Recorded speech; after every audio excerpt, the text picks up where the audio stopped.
Hi there, this is Michael Bovey with ConsumerRecoveryNetwork.com, and I want to continue on with our credit counseling video series with some cautions or warnings about whether or not you should even go down that path. We talked about the suitability of credit counseling in the prior video, what credit counseling is and how it works. It really does boil down to being able to qualify financially, your monthly income with all your bills, the bills that are enrolled like credit cards. Add them all up and 2% of that total will be your monthly payment. So it's kind of easy to do the math. What's kind of more subjective is should you? And what I mean by that is if you commit to that plan, you are going to be spending money and resources and time committed to that path over about a 4 or 5 year period. So if you're only marginally suited to a credit counseling service, you get started, you've got $20,000 worth of debt, 2% of that, your new monthly payment is $400, and it's really thin for you. You're not saving money every month for emergencies because you won't be using these credit cards anymore. They're closed as part of your enrollment in the program. You have to be prepared for life happening around you, because when does it not? It does. 6 months down the road, if you've paid $400 a month, you've paid $2,400. And let's say in month 7 something does occur and you're not prepared for it. You miss a payment on your credit counseling plan, the debt management plan. You lose the benefits often of the interest rate concessions that the creditors grant you. Your lower payments are no longer sufficient to meet the obligation, and the plan falls off the rails. So what happened? Well, you wasted 6 months on a solution that was not going to work for you, and $2,400.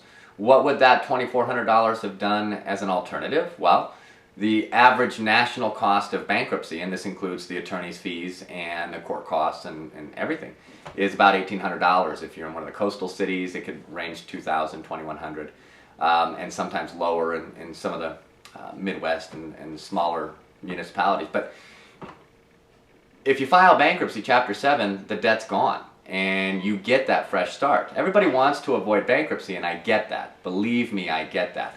But sometimes it's the right decision to make. And in this instance, if you fall off your credit counseling plan, you would have covered your bankruptcy and probably after 6 months been 3 months on the other side of it and already recovering financially.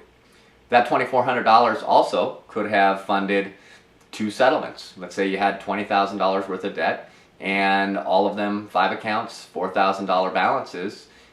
$2,400 might have settled 1 or 2 of your credit cards, and you're almost halfway to a solution that might have only lasted 2 years. So it's important not just to do the math, but to project.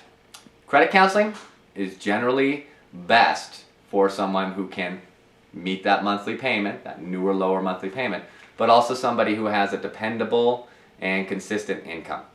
Another caution, and I'll end the video with this: you will not want to enroll accounts that are past a certain level of delinquency. Advanced delinquency is typically charge-off or beyond. Charge-off, as it's used by credit card lenders, happens at about 180 days of consecutive non-payment, so 6 months.